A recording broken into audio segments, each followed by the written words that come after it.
Sois que ta main nous frappe ou nous couronne. Reste avec nous, Seigneur, reste avec nous.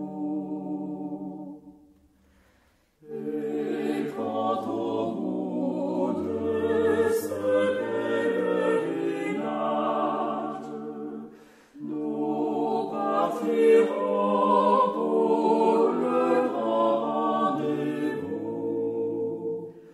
pour nous guider dans ce dernier passage. Reste avec nous, Seigneur, reste avec nous.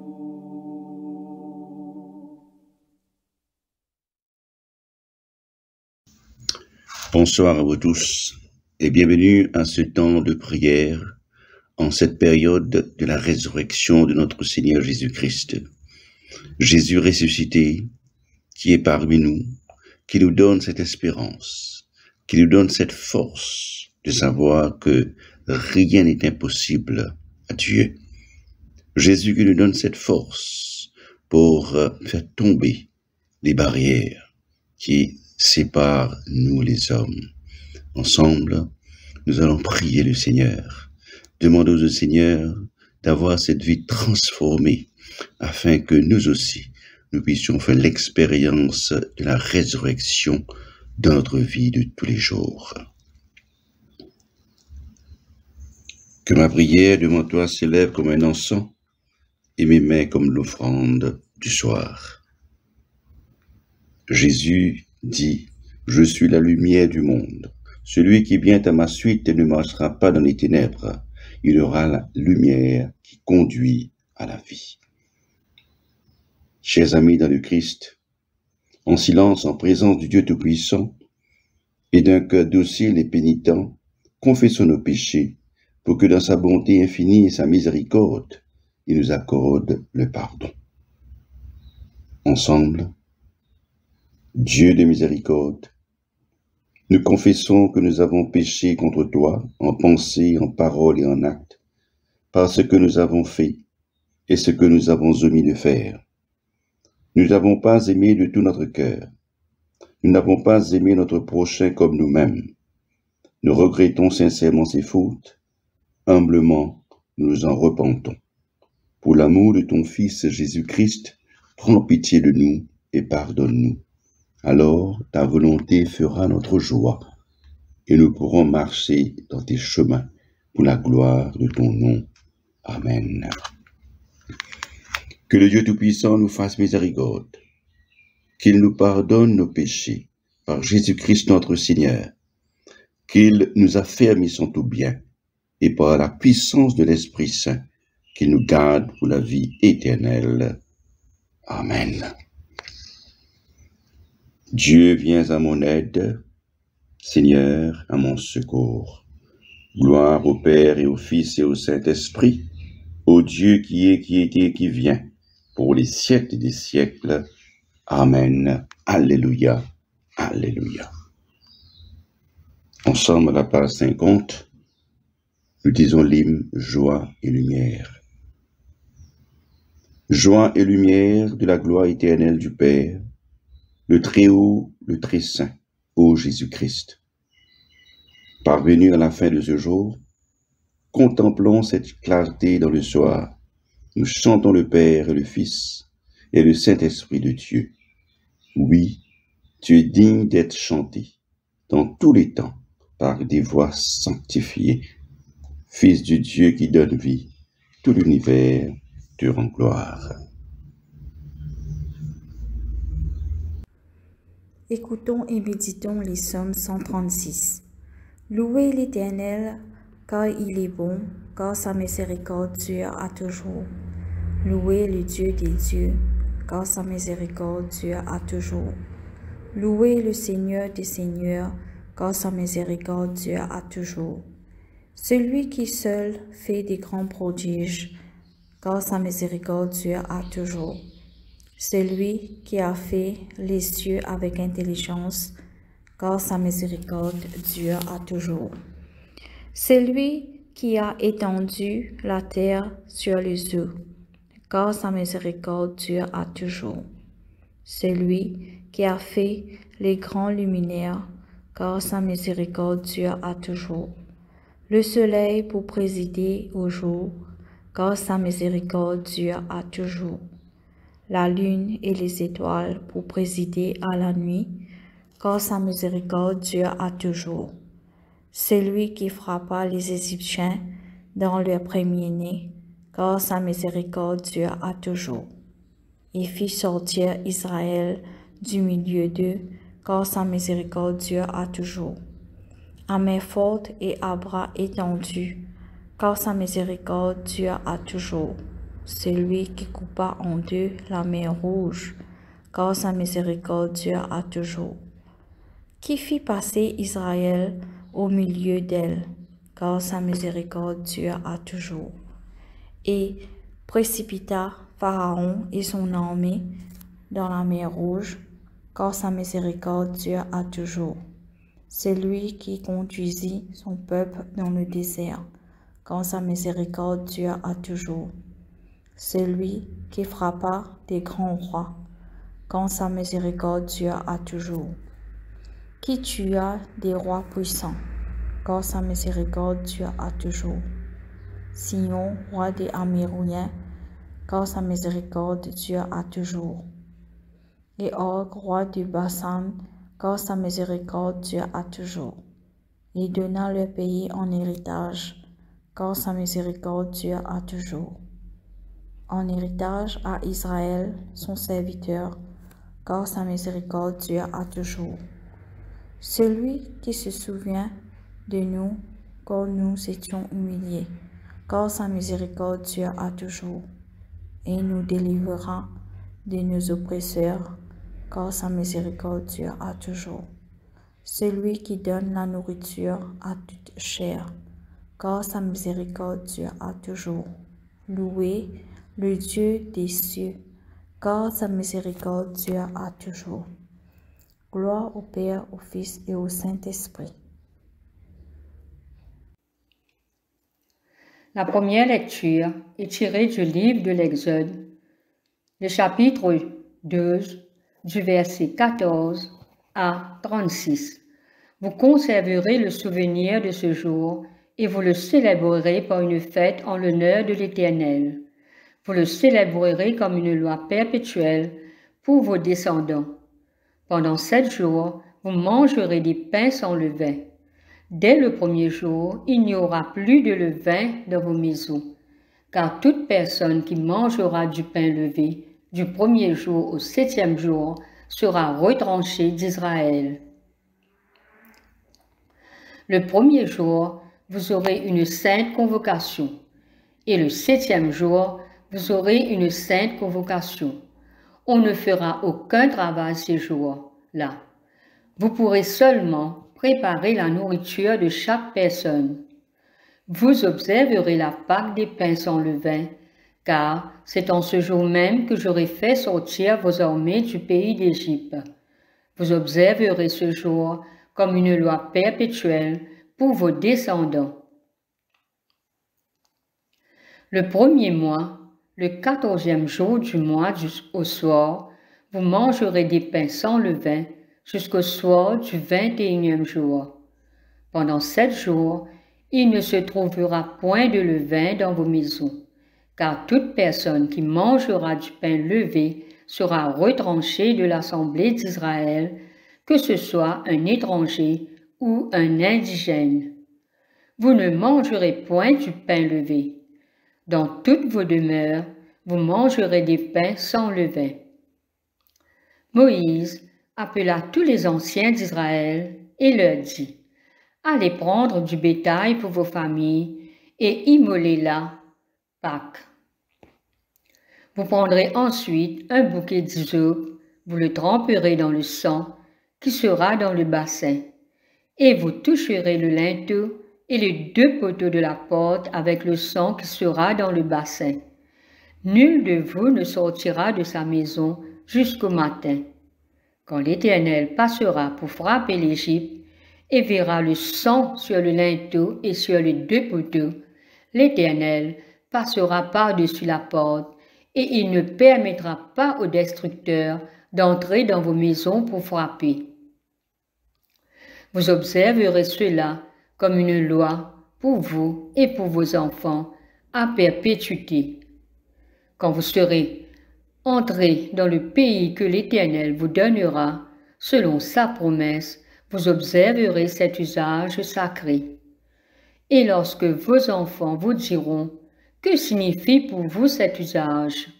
vous répondrez « C'est le sacrifice de Pâques en l'honneur de l'Éternel qui a passé par-dessus les maisons des enfants d'Israël en Égypte. Lorsqu'il frappa l'Égypte et qu'il sauva nos maisons, le peuple s'inclina et se prosterna. Et les enfants d'Israël s'en allèrent et firent ce que l'Éternel avait ordonné à Moïse et à Aaron. Ils firent ainsi. Au milieu de la nuit, l'Éternel frappa tous les premiers-nés dans le pays d'Égypte, depuis le premier-né de Pharaon, assis sur son trône, jusqu'au premier-né du captif dans sa prison, et jusqu'à tous les premiers-nés des animaux. Pharaon se leva de nuit, lui et tous ses serviteurs et tous les Égyptiens. Et il y eut des grands cris en Égypte, car il n'y avait point de maison où il n'y eut un mort. Dans la nuit même, Pharaon appela Moïse et Aaron et leur dit, « Levez-vous, sortez du milieu de mon peuple, vous et les enfants d'Israël. Allez, servez l'Éternel comme vous l'avez dit. Prenez vos brebis et vos bœufs, comme vous l'avez dit. Allez et bénissez-moi. » Les Égyptiens pressaient le peuple et avaient hâte de le renvoyer du pays, car ils disaient, « Nous périrons tous. » Le peuple emporta sa pâte avant qu'elle fût levée. Ils enveloppèrent les pétrins dans leurs vêtements et les mirent sur leurs épaules. Les enfants d'Israël firent ce que Moïse avait dit, et ils demandèrent aux Égyptiens des vases d'argent, des vases d'or et des vêtements. L'Éternel fit trouver grâce au peuple, aux yeux des Égyptiens, qui se rendirent à leur demande, et ils dépouillèrent les Égyptiens. Ainsi se termine la lecture.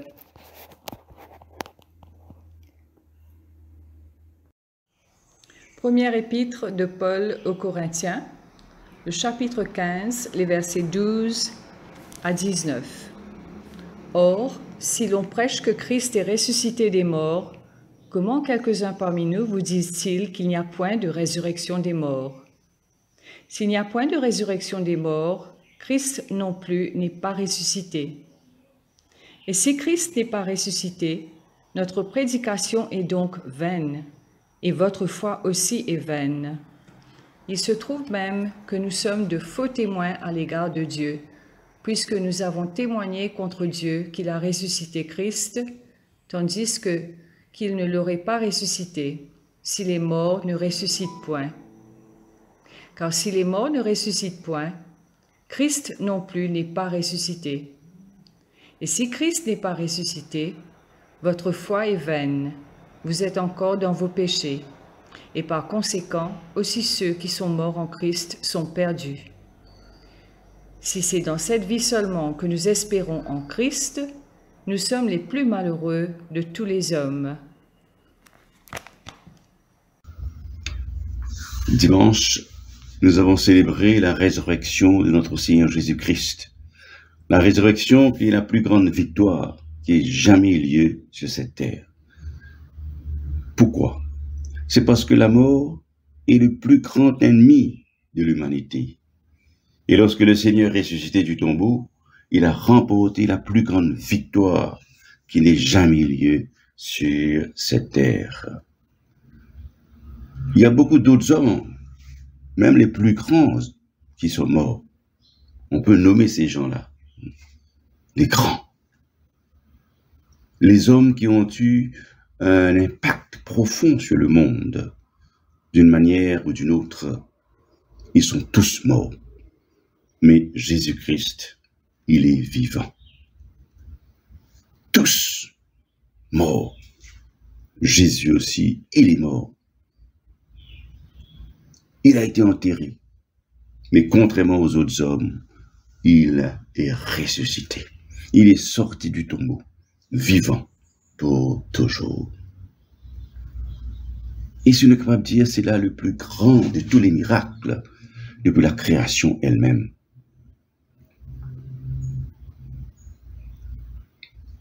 Dans le message que nous avons lu dans les Actes des Apôtres, il raconte-nous les faits de la résurrection. Mais aujourd'hui, parlons des fruits de la résurrection. C'est-à-dire que la résurrection du Christ n'a pas seulement produit des choses lorsqu'elle s'est produite, mais qu'elle continue à produire aujourd'hui des choses, des miracles. La mort, c'est le plus grand ennemi que nous avons. Mais le Seigneur a vaincu la mort pour nous tous lorsqu'il est ressuscité. Le Seigneur a eu des paroles encourageantes pour nous. Le Seigneur Dieu qui nous dit, parce que je vis, vous vivrez. En d'autres termes, le Seigneur a dit à toute l'humanité, votre plus grand ennemi est la mort, et j'ai vaincu la mort pour vous. Alors la résurrection a produit certaines choses qui continuent à se produire aujourd'hui. Pourquoi? Pourquoi? Et qu'est-ce que la résurrection nous produit? La résurrection nous produit une joie instantanée. Lorsque le Christ a été crucifié, tout semblait perdu. Tout semblait perdu. Il y a eu des jours tristes dans le christianisme. Mais jamais plus triste que le jour où le Christ a été crucifié sur la croix. Des hommes, des femmes, ils abandonnent notre religion, ils abandonnent notre travail, ils abandonnent notre famille pour le suivre. Des hommes et des femmes, ils trouvent Jésus accomplir des grands miracles partout où il allait. Ils ont entendu parler comme un homme qui n'avait jamais entendu parler. Ils trouvent les cloués sur la croix. Ils ont vu cette foule se moquer de lui, alors qu'il était là suspendu à cette croix. Alors, il y avait des gens qui attendaient à ce que ce corps-là respirait, que ce corps va descendre de la croix. Et quand Jésus il fait une lèvre sur la tête, et il dit le dernier mot, dans une profonde inspiration, il dit c'est fini. Alors, tu peux penser que Jésus peut-être voulait dire que ses ennemis finissent gagnés, tout fini, tout perdu. Mais ce n'est pas des mots de défaite, mais c'était des mots de triomphe. Tout est fini. C'est que maintenant, c'est la victoire. Maintenant, tout est accompli. Toutes les prophéties sont accomplies. Eh bien, cela nous fait comprendre que nous ne pouvons rien faire pour gagner notre salut. Jésus est venu. Il est l'agneau sacrifice. L'agneau sans péché. L'agneau de Dieu qui retirait le péché du monde. Il disait au monde que le travail qu'il était venu faire est terminé. Ceux qu'il avait aimés, il avait tout abandonné pour le suivre, ne savaient pas que c'était ce qu'il voulait dire. Ces gens-là, qui accompagnaient Jésus, criaient le mort. Parce que le chef est mort. Ils étaient comme des animaux effrayés. Ils sont allés cacher derrière des portes closes. Mais 3 jours plus tard, Jésus est ressuscité de cette tombe. Et il a commencé à se faire connaître à des individus, c'est un groupe de personnes. La nouvelle a commencé à se répandre que le Christ est ressuscité des morts, et tout de suite, il y a une grande joie qui vient de remplir les cœurs des croyants. Une grande joie. Une grande joie pour le peuple de Dieu. Seulement 3 jours auparavant, ils étaient les personnes les plus déprimées. Mais ils étaient les personnes les plus excitées sur cette terre. Probablement, certains finissent galoper, final porte, fin annoncé, il est vivant, il est sorti de la tombe. Alors, la résurrection, il produit la joie instantanée, mais il produit aussi la joie permanente. La joie permanente. Jésus qui disait, n'ayez pas peur, je suis avec vous jusqu'à la fin du monde. Alors aujourd'hui, nous ressentons encore la joie de cette résurrection. Jésus lui-même qui a dit, je suis la résurrection et la vie. Celui qui croit en moi, même s'il était mort, vivra. Et quiconque vit et croit en moi, ne mourra jamais. Alors Pâques est un jour très spécial pour nous, les chrétiens. On va dire que la Noël, c'est la promesse, et la Pâques, c'est la preuve. La preuve que Jésus, il est là, présent avec nous. La preuve que Jésus, il est là, il nous aide à faire tomber ces barrières que peut-être nous-mêmes nous avons érigées. Il est là pour faire la communion entre nous. Il est là pour nous donner la force aussi pour témoigner de sa résurrection.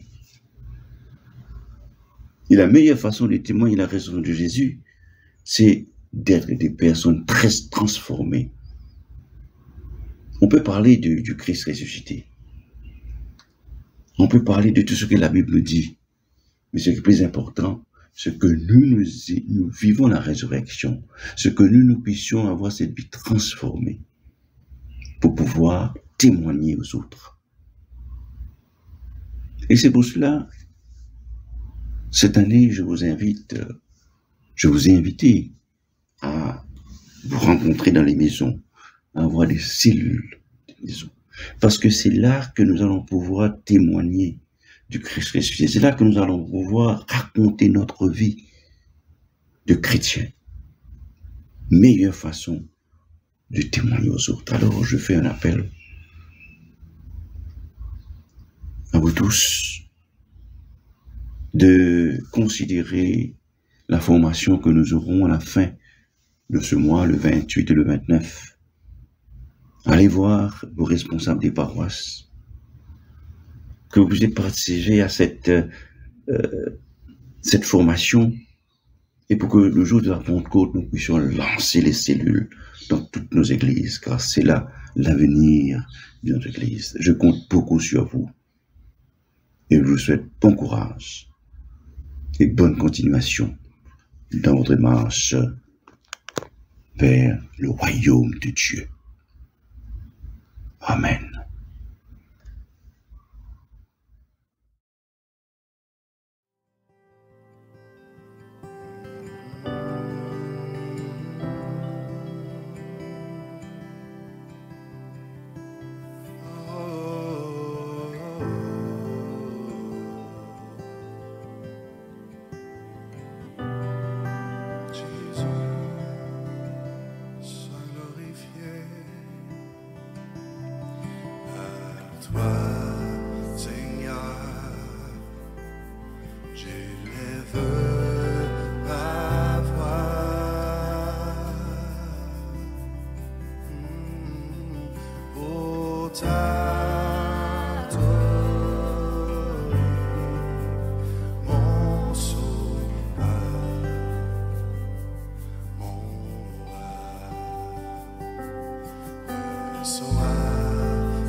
Reçois ce chant,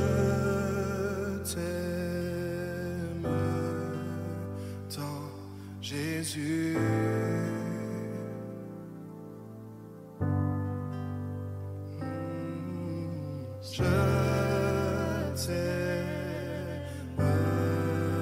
tant. Je t'aime tant. Je t'aime tant, Jésus.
À la page 51, nous disons ensemble le Magnificat. Mon âme exalte le Seigneur, exulte mon esprit en Dieu mon Sauveur. Il s'est penché sur son œuvre servante. Désormais, tous les anges me diront bienheureuse. Le Puissant fit pour moi des merveilles, saint est son nom.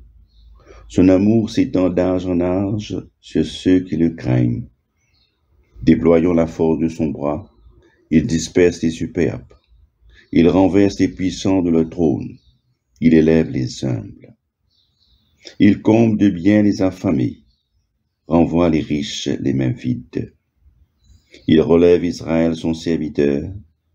Il se souvient de son amour, de la promesse faite à nos pères en faveur d'Abraham et de sa race à jamais. Gloire au Père et au Fils et au Saint-Esprit, pour les siècles et des siècles. Amen. Le cantique de Siméon.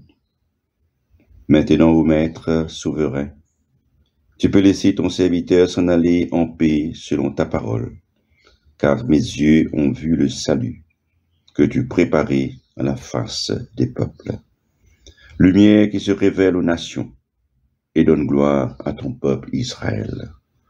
Gloire au Père et au Fils et au Saint-Esprit, pour les siècles et les siècles. Amen. Nous disons ensemble notre profession de foi, les paroles, symboles des apôtres. Je crois en Dieu le Père Tout-Puissant, Créateur du ciel et de la terre, et en Jésus-Christ, son Fils unique, notre Seigneur, qui a été conçu du Saint-Esprit, est né de la Vierge Marie, a souffert sous Ponce Pilate, a été crucifié, est mort et a été enseveli, est descendu aux enfers, le troisième jour est ressuscité des morts, est monté aux cieux, est assis à la droite de Dieu le Père Tout-Puissant, d'où il viendra juger les vivants et les morts. Je crois en l'Esprit Saint, à la Sainte Église catholique, à la communion des saints, à la rémission des péchés, à la résurrection de la chair et à la vie éternelle. Amen. Le Seigneur soit avec vous et avec votre esprit. Prions le Seigneur. Ensemble, nous disons la prière que notre Seigneur Jésus-Christ lui-même nous a enseignée. Notre Père, qui es aux cieux, que ton nom soit sanctifié, que ton règne vienne, que ta volonté soit faite sur la terre comme ciel. Donne-nous aujourd'hui notre pain de ce jour. Pardonne-nous nos offenses, comme nous pardonnons aussi à ceux qui nous ont offensés. Et ne nous soumets pas à la tentation, mais délivre-nous du mal. Car c'est à toi qu'appartiennent le règne, la puissance et la gloire, pour les siècles des siècles. Amen. Collecte du jour. Ô Dieu, par la résurrection glorieuse de ton Fils, tu as détruit la mort et fait briller la vie immortelle. Puisque nous sommes ressuscités avec lui, accorde-nous de demeurer en sa présence et d'espérer joyeusement la gloire éternelle par Jésus-Christ notre Seigneur, qui vit et règne avec toi et le Saint-Esprit, un seul Dieu, maintenant et toujours. Amen. Collecte pour demander la présence du Christ. Reste avec nous, Seigneur, car il se fait tard et déjà le jour baisse. Sois notre compagnon sur la route. Enflamme notre cœur, ravive notre espérance, pour que nous te découvrions dans les Écritures et dans le pain partagé. Nous te le demandons dans ta tendresse. Amen. À la page 58, nous disons ensemble l'action de grâce. Dieu Tout-Puissant, Père de miséricorde, nous te rendons grâce de ta bonté et de ton amour envers nous, tes serviteurs indignes, et envers tous ceux que tu as faits. Nous te bénissons parce que tu nous as créés, tu nous protèges et tu nous combles des bienfaits de cette vie. Et surtout, parce que dans ton amour inépuisable, tu as racheté le monde par ton Fils Jésus-Christ, et tu nous donnes les moyens de recevoir ta grâce et l'espérance de la gloire sans fin, nous t'en prions. Rends-nous sensibles à ta miséricorde, pour que nous te rendions gloire d'un cœur reconnaissant, non seulement de nos lèvres, mais par toute notre vie, en nous mettant à ton service et en marchant devant toi, dans la justice et dans la sainteté, tout au long de nos jours. Nous te le demandons par ton Fils, Jésus le Christ, notre Seigneur. Amen. Dieu Tout-Puissant, toi qui nous as accordé la grâce de t'adresser d'un cœur unanime notre prière commune, tu as promis par ton Fils que lorsque 2 ou 3 se réuniraient en son nom, tu seras au milieu d'eux. Comble maintenant, Seigneur, nos désirs et nos vœux, selon ce qui nous est utile. Donne-nous en cette vie la connaissance de ta vérité, et dans le monde à venir, la vie éternelle. Amen. Bénissons le Seigneur, nous rendons grâce à Dieu. Que le Dieu de l'espérance nous comble de sa joie et de sa paix, afin que nous débordions d'espérance par la puissance de l'Esprit Saint. Ensemble, nous disons la grâce. La grâce de Jésus-Christ notre Seigneur, l'amour de Dieu le Père et la communion de l'Esprit Saint soient toujours avec nous. Amen.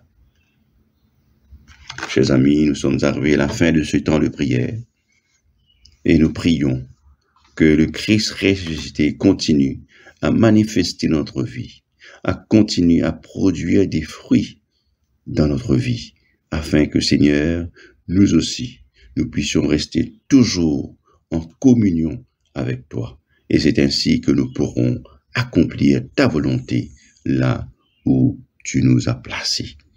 Merci, Seigneur, pour la vie que tu nous donnes. Amen. Je vous souhaite tous une bonne nuit.